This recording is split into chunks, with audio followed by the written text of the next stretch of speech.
새해 복 많이 받으세요. 이것을 복 많이 잡으세요 하는 사람이 있답니다. 또 요즘 축복의 말로 부자 되세요 한답니다. 그 후에 제발 부탁해요 라고 덧붙이기도 한답니다. 우리는 복을 좋아하죠. 그래서 복자를 사방팔방에 붙입니다. 대들보에도 붙이고 대문에도 붙이고 숟가락, 이불에 붙입니다. 우리가 가장 행복하게 사는 삶이 오복이 가득한 삶이라고 하죠. 오복은 상서에 나오는 내용과 민간에 유통되는 내용이 조금 다릅니다. 하지만 공통되는 것은 건강하게 살고 오래 살고 부자로 살고 자녀들이 복 많이 받는 것입니다. 이것은 우리의 행복 추구에 대한 기본 욕구죠. 기본적인 바람입니다. 잘못된 것이 아닙니다. 서로 축복하는 것도 필요합니다. 좋은 일이고요. 그래서 서양 사람들도 여러 인사보다 God bless you, 하나님께서 당신을 복되게 하시기를, 이 인사를 참 좋아합니다. 모든 민족, 모든 사람이 좋아하는 말입니다.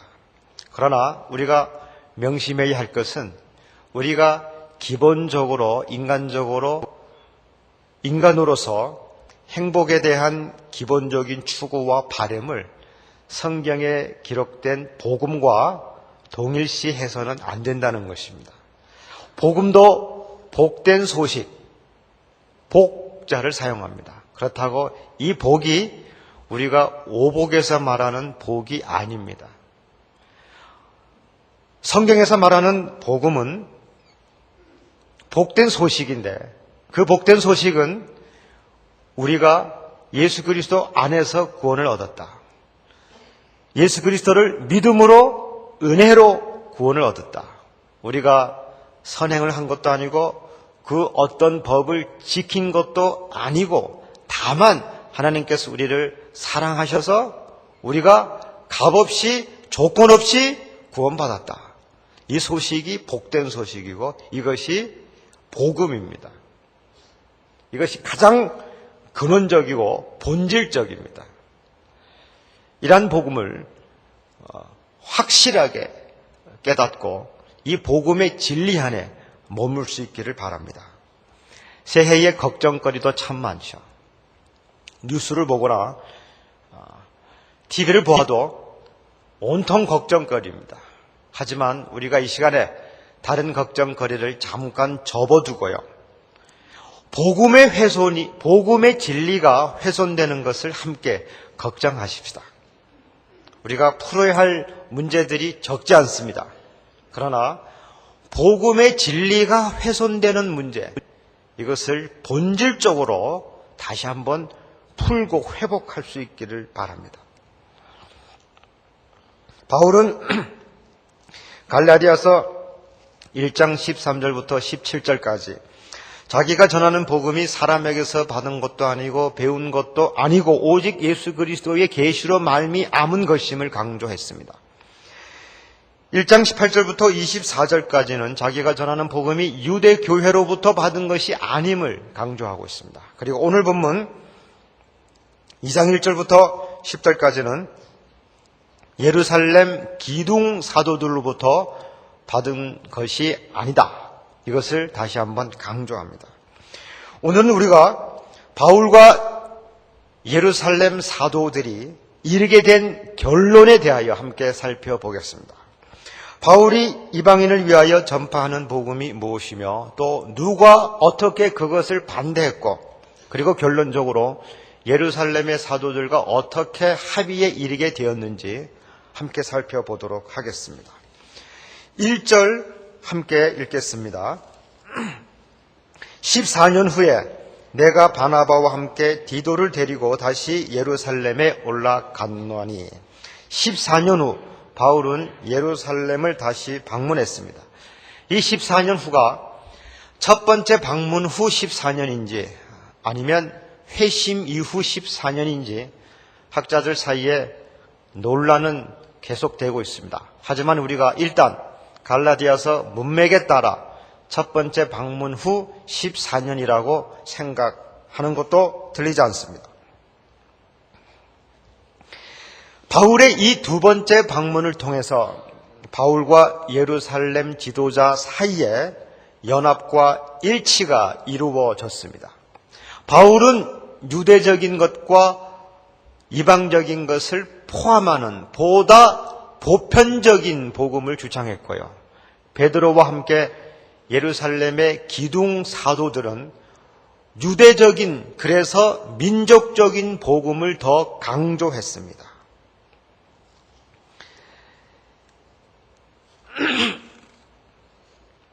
죄송합니다. 목이 상당히 말라서요. 바울의 방문을 통해서 이 두 측이 합의에 이르게 되었습니다. 바울은 자기가 전파하는 복음을 전파하기 위하여 부름을 받았고, 즉 바울은 이방인을 위하여 복음을 전파하기 위하여 부름을 받았다는 것을 확인했고요.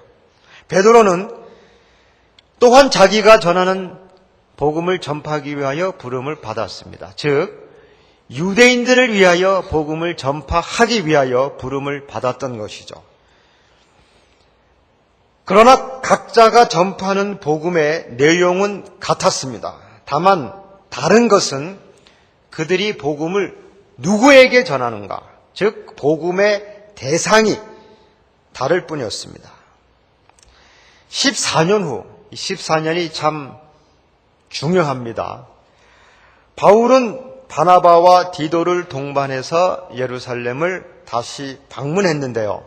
바나바의 본명은 요셉입니다. 그는 레위 지파 사람이었고요. 구브로, 지금 사이프러스에서 성장했습니다. 바나바의 사역을 본 사도들은 그에게 바나바라고 이름을 붙여주었는데 그 이름의 뜻은 위로의 아들, 예언의 아들입니다. 바르, 이것은 아람어로 아들이고요. 나바, 히브리어와 아람어가 같죠. 예언입니다. 이 예언이 특별히 위로하는 예언을 강조했기 때문에 헬라어로 번역할 때 위로의 아들이라고 번역했습니다. 그래서 바나바는 예언과 위로를 잘하는 사도라는 의미를 갖고 있습니다. 바울의 1차 선교 여행 때 바울과 동행했습니다. 그런데 오늘의 관심의 초점은 디도입니다. 디도는 헬라인, 즉 그리스 사람이었습니다. 신약성서에 디도서가 나오죠. 그 디도서의 주인공입니다. 디도는 바울의 이방 선교의 열매였습니다. 우리가 질문해야 할 것은 이 디도를 예루살렘에서 어떻게 환영했을까입니다. 그리스도인이기 때문에 아무 조건 없이 환영했을까요? 아니면 그리스도인일지라도 그가 이방인이기 때문에 조건부로 환영했을까요? 즉 어떤 율법을 지켜야 한다. 구체적으로 말씀드리면 할례를 지켜야 하는 조건으로 환영했을까요? 3절을 보면 그러나 나와 함께 있는 헬라인 디도까지도 억지로 할례를 받게 하지 아니하였으니라고 했죠. 이 말씀을 보면 누군가가 헬라인 디도가 할례를 받아야 한다고 강조했던 것 같습니다. 할례는 하나님의 백성이 되는 상징입니다. 아브라함 시대부터 시작되었죠. 율법의 상징입니다. 모세 율법의 상징이죠. 유대인의 상징입니다. 그래서 디도가 그리스도인이 되기 전에 먼저 할례를 받아야 한다고 누군가가 강요했던 것입니다. 바울은 이방인 디도가 할례를 받아야 한다는 주장을 물리쳤습니다. 즉 디도에게 할례를 베풀지 않았죠. 그 이유는 그리스도를 믿고 구원을 받는데 할례를 포함한 다른 율법을 지킬 필요가 없다는 확신 때문이었습니다. 바울이 전파한 복음, 이방인에게 전파한 복음, 14년 동안 전파한 복음을 짤막하게 소개하겠습니다. 사람은 본질상 하나님에게 반역합니다. 하나님을 신뢰하지 않고 하나님의 뜻을 따르지 않습니다. 사람은 죄인으로서 죄를 범하며 살 수밖에 없죠. 죄의 종입니다. 사탄의 자식입니다. 사람이 하나님과 무관하게 사는 것, 이것이 바로 죽음입니다. 구원은 이 죽음으로부터 죄의 종된 상태에서 자유로워지는 것입니다. 인간은 죄의 종으로서 죄를 범하고요. 그 후 죄책감의 고통을 받고 죄의 결과로서 죽음의 세력, 죽음의 영향력 안에서 살 수밖에 없습니다. 죽음, 공포, 절망, 흑암, 이것이 죄의 실존이고 죄의 현실입니다. 통전적인 죽음이죠. 육체적인 죽음과 심리적인 죽음과 영혼의 죽음을 모두 포함하는 죽음입니다. 이 죽음의 세력으로부터 우리가 어떻게 구원을 받습니까? 복음은 말합니다. 오직 예수 그리스도. 예수 그리스도를 믿음으로, 그것도 값없이 은혜를 얻음으로 구원을 받습니다. 그러나 율법과 종교는 이렇게 말하죠. 우리가 어떤 것을 지켜야 한다. 우리가 어떤 것을 금해야 한다. 우리가 어떤 것을 버려야 한다. 우리가 어떤 것을 벗어야 한다고 말입니다. 그러나 우리가 어떤 것을 지킨다고 해서 죄와 죄책감이 없어집니까? 그래서 구원이 옵니까? 그렇지 않습니다. 우리가 어떤 것을 금하고 어떤 것을 버리고 어떤 것을 벗는다고 해서 진정한 구원이 옵니까? 우리가 어떤 것을 지키고 금하고 버리고 벗는다면 잘해야 무, 잘해야 nothing입니다. 모든 걸 버리고 모든 걸 벗으면 아무것도 없습니다. 아무것도 없다는 것은 아무것도 아닙니다. 아무것도 아닌 것은 구원이 아닙니다. 그냥 아무것도 아닌 것일 뿐이죠. 그것을 가리켜 자유, 해방 또는 구원을 말하는 것은 옳지 않죠. 무는 구원이 아닙니다. 무는 그냥 무일 뿐이죠. 과연 어떻게 구원을 받습니까? 예수 그리스도입니다. 죄와 죄책감, 그리고 죄의 결과로서 오는 형벌, 이 모든 것은 대가와 희생을 요구합니다. 이 대가와 희생은 예수 그리스도께서 십자가에서 죽으심으로 모두 치루어졌습니다. 예수 그리스도의 십자가는 완전한 제물입니다. 단 한 번에 모든 것이 완전하게 완성되었습니다. 이제 예수 그리스도를 믿는다는 것은 예수 그리스도로 말미암아 구원이 왔다는 것을 믿는 것입니다. 만약 우리가 어떠한 율법을 지킴으로써 구원을 얻는다면 구원은 우리로 말미암아 오는 것입니다. 우리가 어떤 율법을 지켜서 내가 어떤 선행을 함으로 구원을 받는다면 그 구원은 나로 말미암아 오는 것입니다. 유대인이나 이방인이나 자유인이나 비자유인이나 여자나 남자나 구원은 오직 그리스도로 말미암아 옵니다. 그리스도의 십자가에 그 어떤 것도 보충될 필요가 없고 보충해서도 안 됩니다. 그것이 모세의 율법일지라도 마찬가지입니다. 그 어떤 것도 그리스도의 십자가의 보충 또는 보완으로 덧붙여져서는 안 됩니다. 이것이 바울이 14년 동안 전파한 복음입니다. 14년이라는 세월을 생각해 보십시오. 이 14년 동안 바울은 많은 반대를 받아왔습니다. 반대파들이 예루살렘에도 있었고요. 또 바울이 전파한 교회 그 지역에도 있었습니다. 그러나 바울은 이 14년이라는 세월 동안 한결같이 이 복음을 전파했습니다. 타협하지 않았습니다.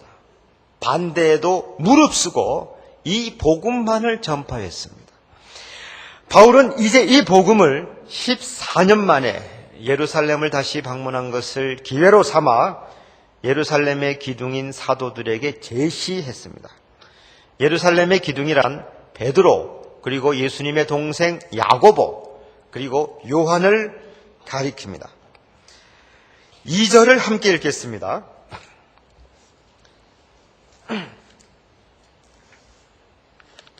2절을 함께 읽겠습니다. 계시를 따라 올라가 내가 이방 가운데서 전파하는 복음을 그들에게 제시하되 유력한 자들에게 사사로이 한 것은 내가 다름질하는 것이나 다름질한 것이 헛되지 않게 하려 함이라. 그런데 바울은 사사로이 했습니다. 이 말은 공개적으로 하지 않고 비공개적으로 사적인 석상에서 베드로와 야고보와 요한과 대화했다는 것입니다. 왜냐하면 안디옥이 아닌 예루살렘에서 공개적으로 교리 논쟁을 하다 보면 그 논쟁이 원치 않는 방향으로 흘러갈 수 있기 때문입니다. 그렇다면 또 원치 않게 복음이 훼손받을 수도 있기 때문이죠. 만약 이 복음이 훼손당한다면 훼손당하는 것은 이방인들이 구원을 얻기 위하여 그리스도를 믿을 뿐 아니라 모세의 율법도 지켜야 한다고 한다면 바울이 이제까지 달려왔던 선교의 발걸음, 선교의 다른 박질이 헛될까 봐 우려하는 것이죠. 헛된다는 것은 바울이 복음에 대하여 확신이 부족했기 때문이 아닙니다.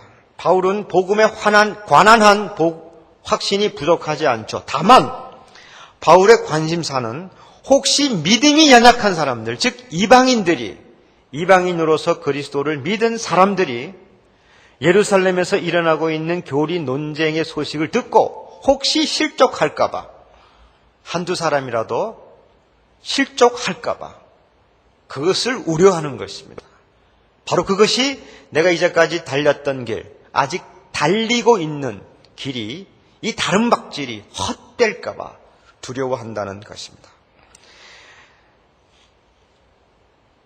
바울은 반대를 많이 받아왔습니다. 바울을 반대하는 사람들, 바울의 복음을 비판하는 사람들을 바울은 거짓 형제들이라고 말했습니다. 4절을 함께 읽겠습니다. 이는 가만히 들어온 거짓 형제들 때문이라. 그들이 가만히 들어온 것은 그리스도 예수 안에서 우리가 가진 자유를 엿보고 우리를 종으로 삼고자 함이로되. 그런데 가만히 들어온 거짓 형제들이라고 했죠. 가만히 들어왔다는 것은 두 가지 의미가 있습니다. 그들이 의도적으로 가만히 몰래 들어왔다는 것이고요. 두 번째는 그들이 들어온 것을 그리스도인들이 몰랐다는 것입니다. 모르게 은밀히 들어왔다는 것이죠. 그들을 거짓 형제라고 불렀습니다. 놀라지 마십시오. 거짓 형제들이라는 말은 사탄의 종이라는 것입니다. 거짓 형제들은 거짓 그리스도인들, 적그리스도입니다. 극단적인 표현입니다. 이 표현을 사용하는 것 놀라지 마십시오. 그들은 그리스도 예수 안에서 우리가 가진 자유를 엿보고 우리를 종으로 삼고자 한 것이라고 말합니다. 그들은, 즉 거짓 형제들, 거짓 교사들은 우리들이 율법으로부터 자유한 것을 보고 그것은 방탕이다, 그것은 방종이다, 그것은 타락이다, 그것은 범죄 행위다, 더 나아가서 하나님을 거역하고 모독하는 행위라고 정죄했습니다. 그래서 다시 율법을 강조합니다. 율법을 지켜야 한다. 도덕적 타락, 윤리적 방종으로부터 구원받기 위하여 율법을 지켜야 한다. 다시 말하면 바울의 언어를 빌면 율법의 종, 죄의 종이 되라고 했던 것입니다. 이에 대하여 바울은 한시라도 복종하지 않았습니다. 우리 가운데도 이러한 거짓 형제들, 거짓 교사들이 많은 것을 경계하십시오. 예수 그리스도를 믿고 구원을 얻되, 그러나 율법도 지켜라. 그것은 통합적인 게 아니고 거짓입니다. 거짓 형제들인 것을 확실하게 알아야 합니다. 그것을 가리켜 통전적이다 또는 통합적이다, 전체적이다 그렇게 말하지 마십시오. 그것은 거짓입니다. 사탄의 가르침입니다. 왜 그렇습니까? 예수 그리스도의 십자가를 불완전하게 만들기 때문입니다. 십자가와 함께 또 다른 것을 추가한다는 것은 십자가를 불완전하게 만드는 것입니다. 그것이 바로 거짓 형제들의 가르침입니다. 우리 주변에 널리 퍼져 있는 것을 파악하시고 주목하시고 경계해야 합니다. 바울이 이렇게 한시라도 복종하지 않고, 즉 단호한 입장으로 거절한 이유가 무엇입니까? 복음의 진리가 항상 너희 가운데 있게 하기 위함이었습니다. 한시라도 듣지 않았습니다. 들어줄 수도 있지 않겠습니까? 까짓거 좀 포용력 있게 받아들일 수도 있지 않았습니까? 그러나 단 한 번도 듣지 않았습니다. 그것은 복음의 진리가 훼손당하지 않기 위함이었습니다. 거짓 형제들은 바울의 복음은 정통이 아니다고 비판했죠. 바울이 전하는 복음은 예루살렘의 사도들이 전하는 복음과 다르다고 비판했습니다. 바울의 복음은 잘못이다고 비판했습니다. 그들은 바울의 사도권을 비판하면서 인신공격을 했죠. 또 바울이 전하는 복음의 내용이 다르다고 공격을 했습니다. 14년 동안 이러한 공격이 계속되었습니다. 바울은 이러한 비판과 공격을 받으면서도 한시도 그들의 말을 귀담아 듣지 않았습니다. 다만 하나님으로부터 그리스도로부터 직접 받은 계시인 것을 확신하고 이방인에게 전해왔던 것입니다.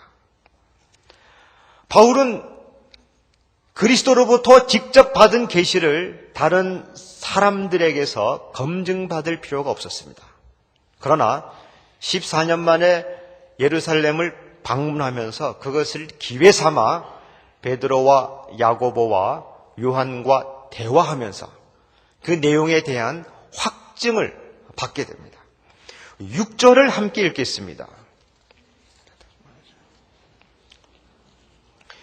유력하다는 이들 중에 본래 어떤 이들이든지 내게 상관이 없으며 하나님은 사람을 외모로 취하지 아니하시나니 저 유력한 이들은 내게 의무를 더하여 준 것이 없고.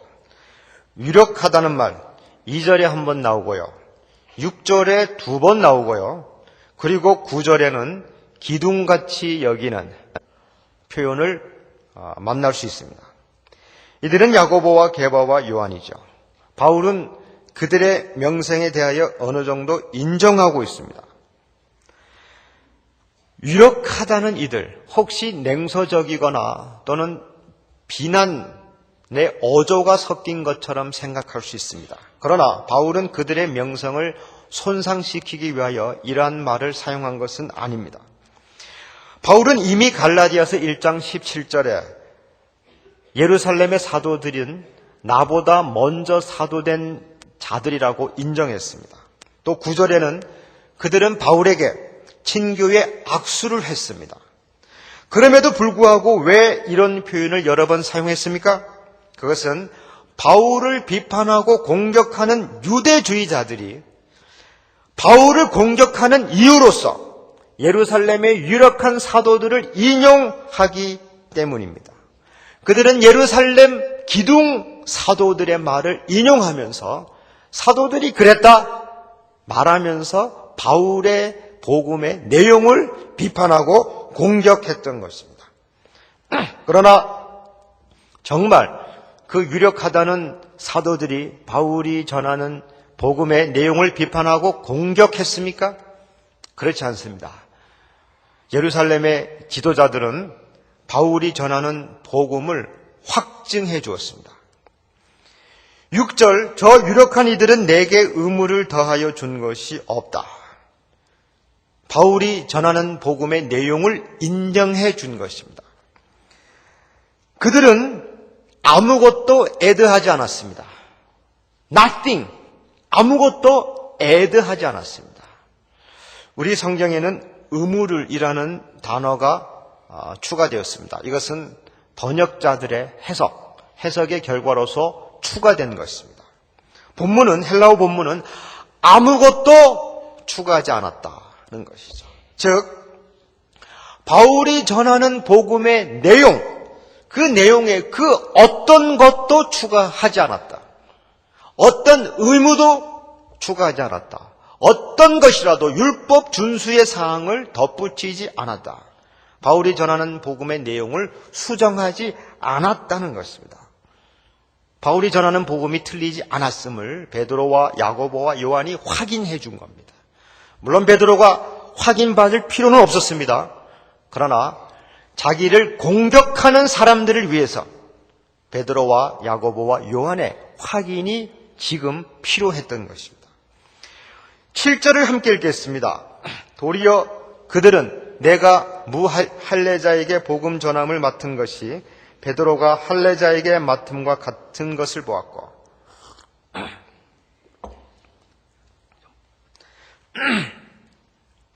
둘째, 그들은 콜링, 부름을 인정했습니다. 바울의 부름을 인정한 것이죠.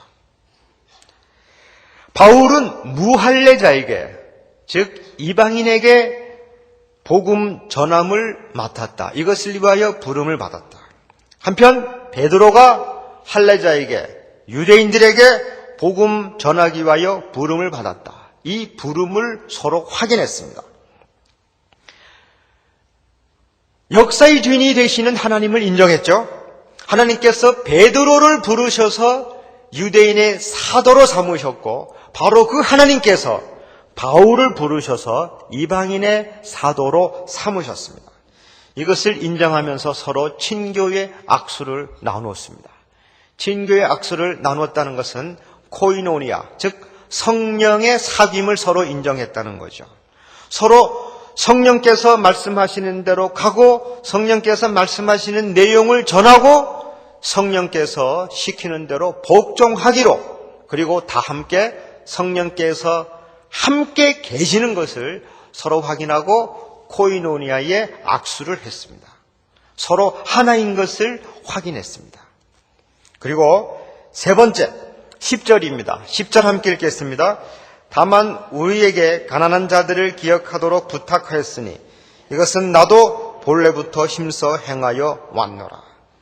다만 서로 약속하는 것은 가난한 사람에 대한 구제 사역을 기억하자는 것입니다. 특별히 당시 예루살렘에는 가뭄이 계속되었습니다. 그래서 가난한 사람들이 점점 많아졌습니다. 그래서 안디옥에 있는 그리스도인들이 구제 물품을 모아서 예루살렘으로 보냈습니다. 그때 바나바와 디도와 함께 바울이 안디옥에서부터 보내는 구제 물품을 운반하는 책임을 감당했을 것 같습니다. 가난한 사람에 대한 구제, 이것은 복음에 대한 책임입니다. 내가 받은 은혜에 대한 응답으로서 이웃을 돌아보는 것이죠. 구제 사역이 구원에 대한 조건이 될 수 없습니다. 하나님의 사랑을 애걸하거나 구걸하는 행위도 아닙니다. 선행으로 인하여 하나님으로부터 상금을 받자는 것도 아닙니다. 구제는 우리가 받은 은혜에 대하여 우리가 이웃에게 주는 은혜입니다.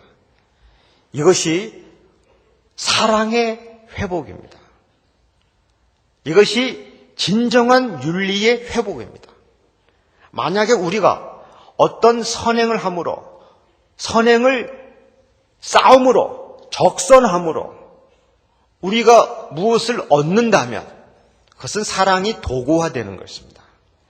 이웃이 도구화되는 것입니다. 그것은 진정한 윤리가 아닙니다. 그것은 진정한 사랑이 아닙니다. 사람을 이용하는 것이죠. 그것을 가리켜 윤리라고 해서는 안 됩니다.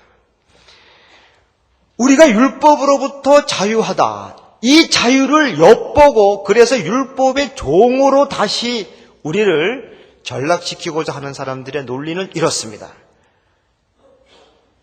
행위를 강조하지 않으면 방종해진다. 윤리가 없어진다.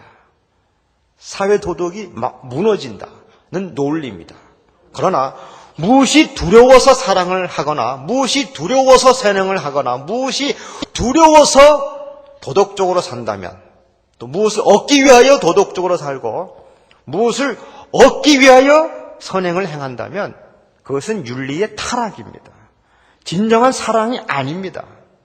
진정한 사랑은 내가 하나님으로부터 사랑을 받았기 때문에 다만 이웃을 사랑하는 것입니다.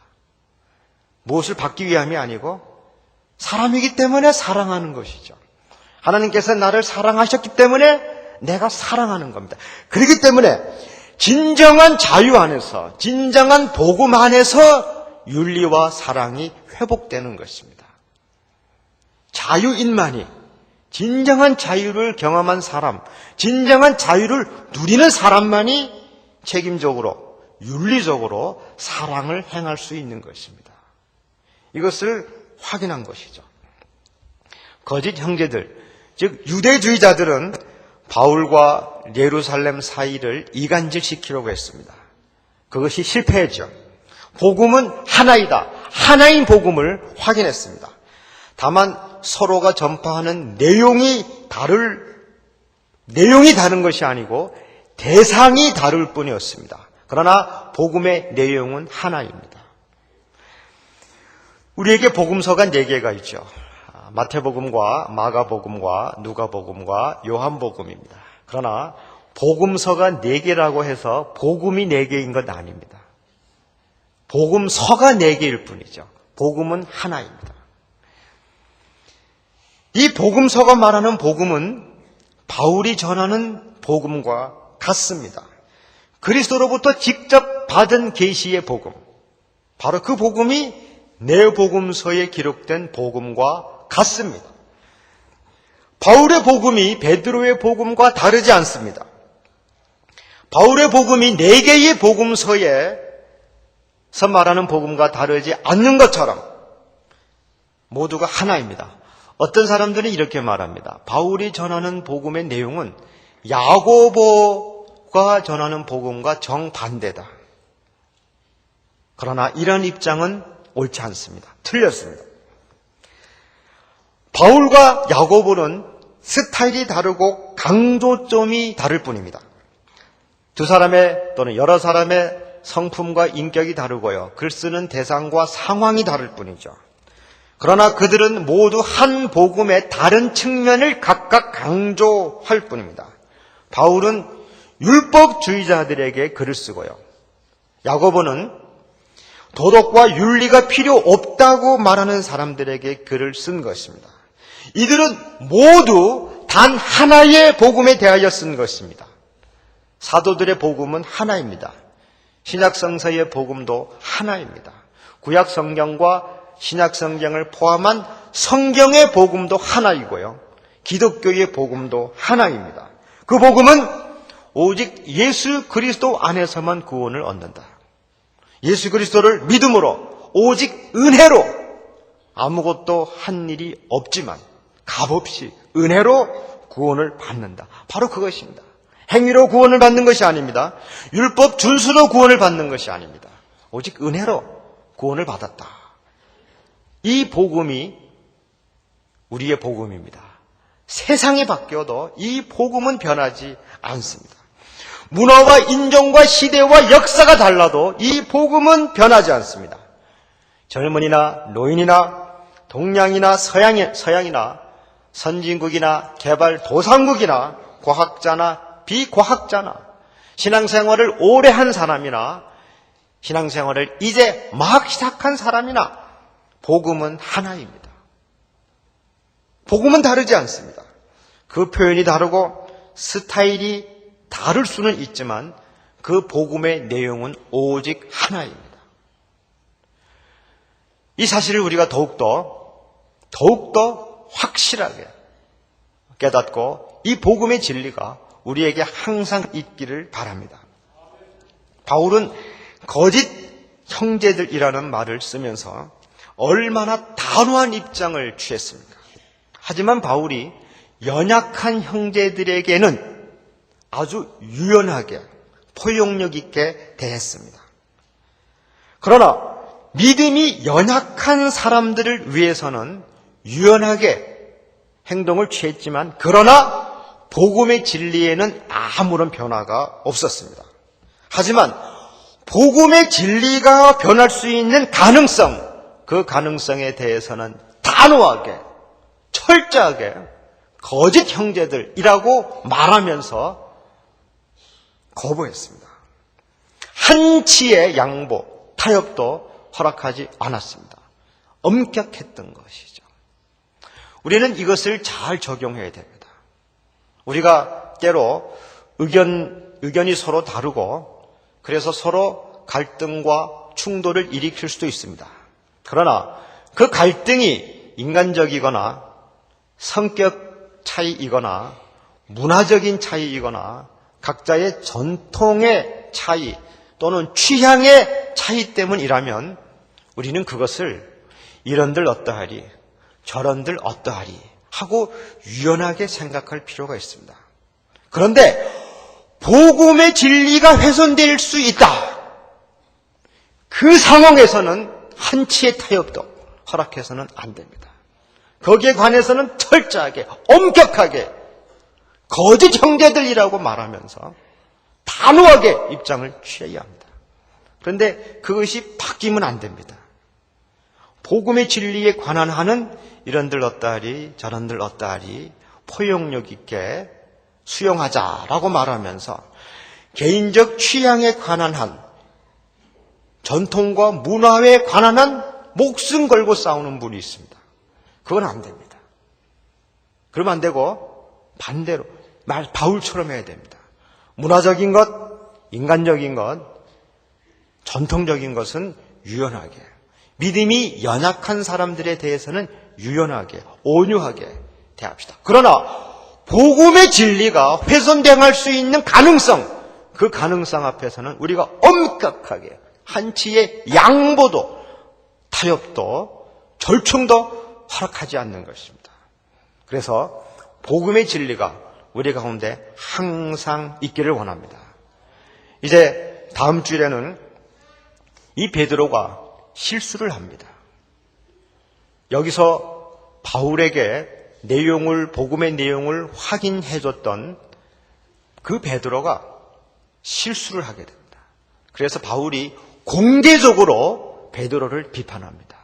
그러면서 베드로와 함께 있었던 그 사건을 통해서 또 이 복음의 진리를 좀 더 구체적으로 깊이 있게 설명을 합니다. 아무쪼록 저와 여러분 이 복음의 진리 가운데 확실하게 거하면서 복음의 진리가 우리 가운데 항상 있기를 간절히 바랍니다.